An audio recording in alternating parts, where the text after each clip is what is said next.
मैं राजीव कुमार स्वामी और आप देख रहे हैं जियोग्राफी फैक्ट। तो आज अपन इस वीडियो में बात करेंगे कि जो मैंने आपको बताया था कि पिछले वीडियो में जब अपन मानव भूगोल पढ़ रहे थे तो उसमें नियतिवाद, संभववाद और नवनिश्चयवाद जो है वो उनका नाम आया था। ठीक है, उसमें जो है आपके विस्तार से नहीं दिया हुआ है। ठीक है, तो यहाँ पर मैं आपको कोशिश करूँगा बहुत ही अच्छे ढंग से समझाने की। और वो ये जो आप देख रहे हो ये मैंने खुद बनाया है, वो बहुत ही इजी तरीके से। ठीक है, इससे आसान आपको कहीं पे भी नहीं मिलेगा। तो अब आइए चर्चा करते हैं। तो नंबर 1 की बात करें तो हमारा आता है निश्चयवाद। तो निश्चयवाद जो है उसको नियतिवाद भी कहते हैं। ठीक है, और इसको प्राकृतिक निश्चयवाद भी कहते हैं या प्राकृतिक नियतिवाद भी कहते हैं। ठीक है, अब आइए इस विचारधारा की बात करें तो इस विचारधारा के जो प्रवर्तक हैं, ठीक है, यानी ये विचारधारा किसने दी थी। ठीक है, तो ये विचारधारा जो थी वो फ्रेडरिक रेडजेल ने दी थी। यानी कहने का मतलब क्या है कि जो नियतिवाद है या निश्चयवाद है, इस जो विचारधारा है इसका प्रतिपादन जो है वो किसने किया था, फ्रेडरिक रेडजेल ने किया था। इसकी जो कट्टर समर्थक है वो अमेरिकन भूगोलवेत्ता व फ्रेडरिक रेडजेल जो है उनकी शिष्या है जिसका नाम है एलन सी सैम्पल। ठीक है, ये इसकी कट्टर समर्थक थी निश्चयवाद की। ठीक है, तो आपको याद रखना है यहाँ पर 2 चीज़ें महत्वपूर्ण हो गई हैं। पहला आपका हो जाएगा प्रवर्तक कौन था, तो फ्रेडरिक रेडजेल। ठीक है, दूसरा इसकी कट्टर समर्थक कौन थी, तो एलन सी सैम्पल। अब एलन सी सैम्पल कौन थी, तो एलन सी सैम्पल एक अमेरिकन भूगोलवेत्ता थी और साथ में वो रेडजेल की शिष्या भी थी। ठीक है, यानी रेडजेल के प्रभावों से काफ़ी ज़्यादा प्रभावित थी। दूसरी बात करें, इस विचारधारा में जो है प्रकृति जो है ना उसको क्या माना गया है, सर्वोपरि माना गया है। ठीक है, यानी जो कहने का मतलब क्या है कि प्रकृति सब कुछ है, ये इस विचारधारा का जो है वो मानना है। मानव अपन जो है अपनी सभी जो आर्थिक और जो सामाजिक क्रियाएं हैं वो प्रकृति के अधीन रहकर ही पूरी करता है। यानी इस विचारधारा का ये कहना है कि मानव जो है वो जो भी काम करेगा, ठीक है, चाहे वो आर्थिक हो चाहे वह सामाजिक हो, उसके ऊपर जो है किसका प्रभाव पड़ेगा, प्रकृति का प्रभाव पड़ेगा या वातावरण का प्रभाव पड़ेगा। अर्थात अपन कह सकते हैं कि मानव पर जो है प्रकृति का पूर्णतः नियंत्रण है। यानी इस विचारधारा के अनुसार इनका ये मानना है क्या मानना है कि मनुष्य जो है ना या मानव जो है, मानव पर जो है प्रकृति का पूर्ण नियंत्रण है। यानी प्रकृति जो है वो मनुष्य को बांध कर रखती है। ठीक है, आगे और देखिए नेक्स्ट अपन बात करें तो सैम्पल ने निश्चयवाद का समर्थन करते हुए कहा था कि मानव पर प्रकृति का प्रभाव सर्वत्र है। तो एलन सैम्पल जो थी वो क्या थी, मैंने आप पहले भी अपन चर्चा कर चुके हैं कि वो कट्टर समर्थक थी किसकी, निश्चयवाद की। ठीक है, तो निश्चयवाद की कट्टर समर्थक होने के कारण उन्होंने कहा था कि मानव जो है उस पर प्रकृति का प्रभाव है वो सर्वत्र है। यानी मनुष्य के किसी भी क्रियाकलाप, चाहे वो कोई भी क्रियाकलाप हो, उसके ऊपर प्रकृति का प्रभाव है। ठीक है, इसके लिए उन्होंने एक उदाहरण भी दिया था। उन्होंने कहा कि तटीय क्षेत्र के जो लोग होते हैं ना वो शारीरिक रूप से कमज़ोर होते हैं। शारीरिक रूप का मतलब है यानी उनकी जो हाइट है वो ज़्यादा नहीं होती है।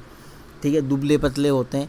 तो इस प्रकार के लोग जो हैं तटीय क्षेत्रों में देखने को मिलते हैं, परंतु उनकी भुजाओं में यानी उनकी जो हाथ होते हैं, इन हाथों में काफ़ी ज़्यादा ताकत होती है, जो क्या कर सकते हैं, नाव की जो पतवार होती है उस पतवार को संभाल सकते हैं। ठीक है, तो यहाँ पर सैम्पल क्या कहना चाह रही है, सैम्पल ये कहना चाह रही है कि जो व्यक्ति जिस वातावरण में रहेगा प्रकृति उसको उसी अनुसार जो है ताकत देती है। इस एग्जाम्पल के नाम यानी इन्होंने तटीय क्षेत्रों के लोगों का दिया था। अब तटीय लोग जो हैं वो उनकी हाइट कम होती है, दुबले पतले होते हैं। ठीक है, लेकिन उनकी जो भुजाएं, उन भुजाओं में इतनी ताकत भर दी प्रकृति ने कि वो नाव की पतवार को संभाल सकें। ठीक है, तो यहाँ पर क्या हो रहा है कि वहाँ का जो वातावरण है वो कैसा है। ठीक है भाई, तटीय क्षेत्रों में जो है समुद्री वातावरण पाया जाता है। ठीक है, अब इस वजह से तो इनका ये कहना है कि जिस क्षेत्र में मनुष्य रहेगा वहाँ का जो वातावरण होगा उसी वातावरण के अनुसार जो है मनुष्य मतलब प्रकृति जो है वो मनुष्य को ताकत देती है, ठीक है। यानी जैसा क्षेत्र वैसी ताकत, यानी सबको एक समान ताकत नहीं मिलती है। इसी प्रकार जो है काफ़ी बड़े विद्वान हुए हैं। अरस्तु जो राजनीतिक विज्ञान के जनक भी कहा जाते हैं, राजनीतिक विज्ञान का जनक भी इनको कहा जाता है। तो इन्होंने भी जो है वातावरण के प्रभाव को जो है वो स्वीकार किया है, ठीक है। तो अरस्तु ने भी जो है इस बात का समर्थन किया है कि वातावरण का प्रभाव जो है वो मनुष्य के ऊपर पड़ता है, जैसा वातावरण होगा मनुष्य वैसा ही होगा। तो ये बात अरस्तु ने भी स्वीकार की और अरस्तु ने भी इसके लिए एक उदाहरण दिया है, ठीक है। अपने इस कथन का जो उन्होंने समर्थन किया है या जो स्वीकार किया है वातावरण के प्रभाव को, तो उससे रिलेटेड इन्होंने क्या किया था, एक उदाहरण दिया है। इन्होंने कहा कि जो ठंडे देशों के जो निवासी होते हैं, यानी ऐसे देश जो ठंडे क्षेत्रों में आते हैं, यानी वहाँ पर गर्मियाँ न के बराबर होती हैं, ठीक है। तो उन क्षेत्रों के जो लोग होते हैं वो क्या होते हैं, बहादुर होते हैं, काफ़ी ज़्यादा बहादुर होते हैं, ठीक है। बहादुर का मतलब योद्धा, यहाँ पर आप देखेंगे कि तो योद्धा होते हैं, यानी ठीक है, परंतु विवेकशील नहीं होते, ठीक है। तो इनका ये भी मानना है कि बहादुर तो होते हैं लेकिन विवेकशील नहीं होते। विवेकशील यानी यहाँ पर मतलब बुद्धि की बात है, यानी इतनी ज़्यादा बुद्धिमान नहीं होते हैं, ठीक है। वहीं इन्होंने ये भी कहा कि गर्म देशों के जो निवासी हैं वो आलसी होते हैं, कि जो गर्म देश हैं वहाँ के लोग कैसे होते हैं, आलसी होते हैं परंतु विवेकशील होते हैं, ठीक है। तो कहने का मतलब क्या था भाई, ठंडे देशों के लोग बहादुर होंगे और विवेकशील नहीं होंगे, लेकिन गर्म देशों के लोग हैं वो विवेकशील तो होते हैं परंतु उसके साथ साथ आलसी भी होते हैं, यानी किसी भी काम को फटाफट नहीं करते हैं, ठीक है। और इसी के ऊपर अगर अपन देखें तो अपन विचार कर सकते हैं। तो मैं आप यहाँ एक उदाहरण बताऊँ कि अरस्तु ने जो ये उदाहरण दिया है, इस उदाहरण के ऊपर जो उदाहरण है जो सेट होता है, ठीक है, जो इनकी बात की पुष्टि करता है, आप भी मानोगे, ठीक है।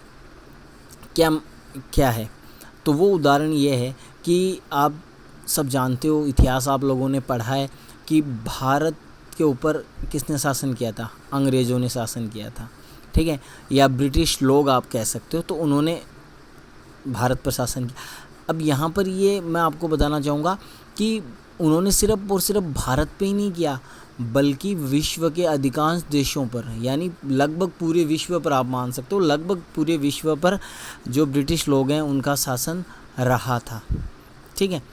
तो वो लोग शासन कैसे कर पाए, अब इंग्लैंड है या ब्रिटेन की बात करें तो ठंडा देश है, ठीक है। तो अरस्तु की बात सिद्ध हो रही है ना, ठंडा देश है, वहाँ के लोग बहादुर हैं और बहादुर से वो लड़े और उन्होंने देशों को गुलाम बनाया, ठीक है।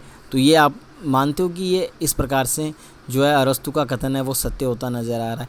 दूसरे कथन की बात करें, उन्होंने कहा कि गर्म देशों के लोग जो होते हैं वो आलसी होते हैं परंतु विवेकशील होते हैं, ठीक है। तो अपन इसका उदाहरण जो है वो भारत को लेते हैं। भारत की बात करें तो हमारे भारत में बहुत बड़े बड़े विद्वान हुए हैं जिनके नाम आप भी जानते हो, ठीक है, जैसे आर्यभट्ट, वरामीर, भास्कराचार्य, इसके अलावा सुश्रुत, चरक, कौटिल्य जिसको चाणक्य भी कहा जाता है, ठीक है। तो और भी ऐसे बहुत से हैं, लेकिन यहाँ पर मैं सबका नाम जो है वो आपको नहीं गिना सकता, क्योंकि अगर गिनाऊंगा तो फिर बहुत ज़्यादा हो जाएंगे और वीडियो बहुत ज़्यादा लंबा हो जाएगा, ठीक है। और ये चीज़ें जो हैं वो अपने सिलेबस में भी नहीं है, लेकिन मैं कुछ उदाहरण दे रहा हूँ। तो आप देख सकते हैं कि भाई देखो, विश्व को शून्य किसने दिया, भारत ने दिया। दशमलव किसने दिया, भारत ने दिया। इसके अलावा जो गणित है, गणित के फॉर्मूले जो हैं, बहुत से फॉर्मूले, ऐसे कठिन फॉर्मूले थे जो भारतीयों ने सॉल्व किए थे, ठीक है। रामानुजाचार्य जो महान गणितज्ञ थे, ठीक है, तो उन्होंने दिए। इसके अलावा प्लास्टिक सर्जरी की जो देन है वो भारत की है, ठीक है। इसके अलावा जो शैम्पू आप लगाते हो, ये जो शैम्पू है, ये शैम्पू भी भारत की ही खोज है। इसके अलावा बटन जो कपड़ों पे लगाए जाते हैं, ये भी भारत की खोज है। तो हमने विश्व को बहुत कुछ दिया। क्यों?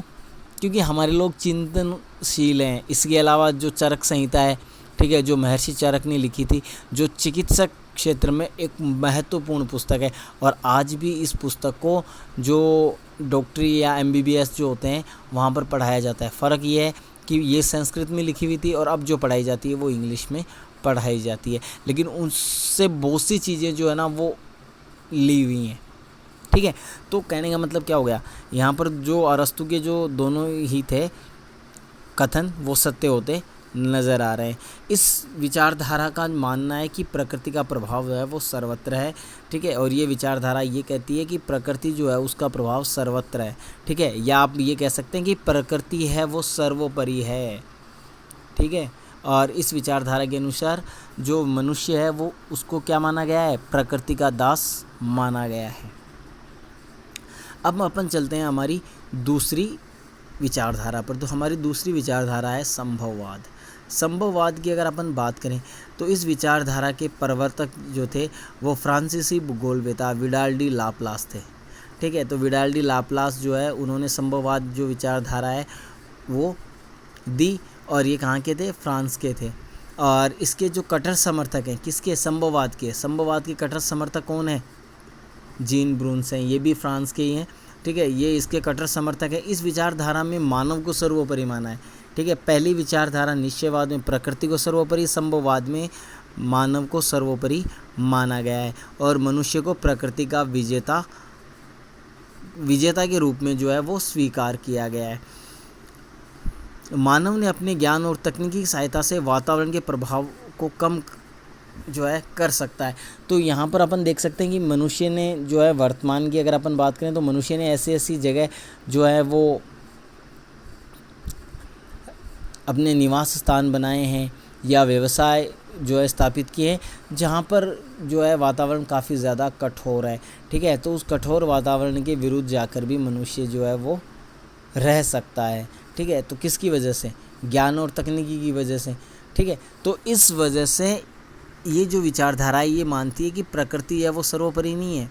सर्वोपरि कौन है, मनुष्य है। मनुष्य अपने विवेक और अपनी प्रौद्योगिकी की मदद से कुछ भी कर सकता है, ठीक है, वो भी आसानी से कर सकता है। इसलिए यहाँ पर मनुष्य को प्रकृति का विजेता बताया गया है।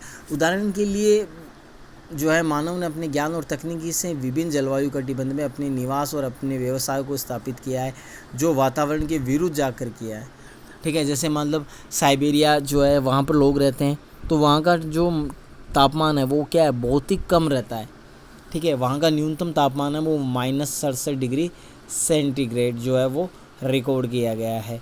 तो ऐसे ठंडे वातावरण में भी वहाँ लोग रहते हैं। क्यों रहते हैं, वजह क्या है, ज्ञान और प्रौद्योगिकी, या आप प्रौद्योगिकी की जगह तकनीक का इस्तेमाल भी कर सकते हो, टेक्नोलॉजी का भी। तो टेक्नोलॉजी और नॉलेज जो है उसकी मदद से मनुष्य ने उस क्षेत्र के अंदर इस प्रकार की स्थिति पैदा की, ठीक है, या ऐसे इंस्ट्रूमेंट का आविष्कार किया जो ठंडे क्षेत्रों में रहने के लिए पॉसिबल है। इसके अलावा अगर मरुस्थलों की बात करें, गर्म मरुस्थलों की, तो वहाँ भी मनुष्य रहते हैं, ठीक है। ज़्यादा अगर कहीं और जाने की ज़रूरत नहीं है, आज हम खुद ही देख लें, ठीक है, हम अपने आप को देखते हैं तो हम कहाँ हैं, थार के मरुस्थल में, ठीक है। और थार का मरुस्थल जो है वो एक उष्ण मरुस्थल है, उसके बावजूद भी हम यहाँ रहते हैं। क्यों और कैसे, क्योंकि हमने हमारे ज्ञान और हमारी टेक्नोलॉजी की मदद से ऐसी चीज़ें विकसित कर ली जिसकी वजह से जो वातावरण का प्रभाव है वो हमारे ऊपर ज़्यादा नहीं होता, ठीक है। जैसे घर बना लिया, ठीक है, इसके अलावा आपके पंखे हो गए, कूलर हो गया, एसी हो गया, इन सब का आविष्कार हुआ, ठीक है। जैसे जैसे इनका आविष्कार हुआ वैसे वैसे वातावरण का प्रभाव है वो हमारे ऊपर कम होता जा रहा है, ठीक है। तो क्या हो रहा है, वातावरण के विरुद्ध जाके ये कार्य किए जा रहे हैं। तो इस प्रकार जो ये विचारधारा है वो मानव को सर्वोपरि मानती है। पहली विचारधारा प्रकृति को सर्वोपरि मानती है। नेक्स्ट और अपनी अंतिम विचारधारा है नवनिश्चयवाद। इसको नवनिश्चयवाद, नवनियतिवाद और या रुको और जाओ के नाम से भी जाना जाता है, ठीक है। और इस विचारधारा का जो प्रतिपादक है या जो ये विचारधारा जो दी गई थी वो दी गई थी अमेरिकन भूगोलवेत्ता ग्रिफिथ टेलर ने जो है दी थी। ठीक है, यानी इसके प्रवर्तक कौन हो गए? नवनिश्चयवाद के ग्रिफिथ टेलर। ये विचारधारा जो है वो निश्चयवाद और संभववाद के बीच की है। ठीक है, यानी नवनिश्चयवाद है वो ना निश्चयवाद का समर्थन करती है और ना ही संभववाद का समर्थन करती है। वो प्रकृति को भी महत्वपूर्ण मानती है और वो मानव को भी महत्वपूर्ण मानती है, यानी दोनों को महत्वपूर्ण मानती है। कौन? नवनिश्चयवाद। ठीक है, तो इन दोनों के बीच की ये हो गई। इस विचारधारा में न तो मनुष्य को प्रकृति का दास माना गया है और ना ही मनुष्य को प्रकृति का विजेता माना गया है। ठीक है, तो ये स्थिति उत्पन्न होती है इस विचारधारा में, यानी ना तो मनुष्य प्रकृति का दास है और ना ही प्रकृति का विजेता है। ये दोनों ही कंडीशन में स्वीकार नहीं करती है। ठीक है, इसके बाद में टेलर के अनुसार ये विचारधारा ठीक उसी प्रकार जो है उसी प्रकार की है जिस प्रकार से यहाँ उदाहरण दे रहे हैं टेलर कि एक नगर में जो होता है चौराहा होता है, उस चौराहे पर खड़ा हुआ एक पुलिसकर्मी होता है। ठीक है, उसी की तरह है। वह पुलिसकर्मी क्या है? गाड़ियों की गति को रोक सकता है परंतु उनकी दिशा में परिवर्तन नहीं कर सकता। तो ठीक उसी प्रकार यहाँ पर मान लो एग्जाम्पल दिया है। एग्जाम्पल क्या दिया है? देखो यहाँ पर इसने दिया है कि एक नगर में चौराहा है, चौराहे के ऊपर एक ट्रैफिक पुलिसकर्मी खड़ा है और जो गाड़ियों को रोकता है और जाने देता है। ठीक है, तो यहाँ पर ही ऐसे जैसे मान लो क्या होगा, जैसे मतलब कोई भी व्यक्ति है या कोई भी गाड़ी है, उस जैसे मान लो अब ये कोई भी नगर हो उसमें है, अब उस नगर के चारों ओर रास्ते जा रहे हैं, तो गाड़ी आई मान लो उत्तर दिशा से आई और उससे दक्षिण में जाना है, तो वो पुलिसकर्मी क्या कर सकता है? उस गाड़ी की स्पीड कम कर सकता है, यानी उसको रोक सकता है। ठीक है, कुछ टाइम के लिए रोक सकता है ताकि दूसरी गाड़ियाँ निकल जाएं, परंतु वो उसकी दिशा में परिवर्तन नहीं कर सकता। दिशा में परिवर्तन नहीं कर सकता मतलब ये नहीं है कि गाड़ी उत्तर से आई दक्षिण में जाना है तो उसने कह दिया कि नहीं आप उत्तर से आए आप पश्चिम में जाओ या पूरब में जाओ, तो ऐसा वो नहीं कर सकता। तो ठीक उसी प्रकार से प्रकृति जो है वो भी क्या है? ट्रैफिक पुलिस की तरह ही है। ठीक है, जो हमारे सामने विकल्प रखती है और हम उन विकल्पों को हमारे विवेक के अनुसार, ठीक है, हमारे विवेक के अनुसार जो है उन विकल्पों को चुनते हैं और चुनकर उनका उपयोग करते हैं। ठीक है, और ये विचारधारा जो है सतत पोषणीय विकास पर बल देती है। तो कहने का मतलब क्या है? ये विचारधारा जो है सतत पोषणीय विकास पर बल देती है। कहने का मतलब क्या है?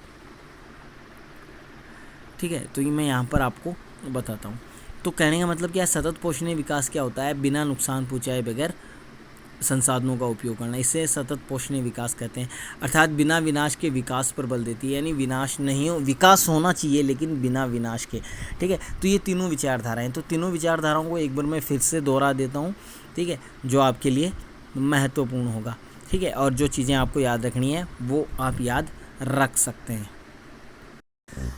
तो याद क्या रखना है? नंबर 1, पहले अपन बात करेंगे निश्चयवाद की।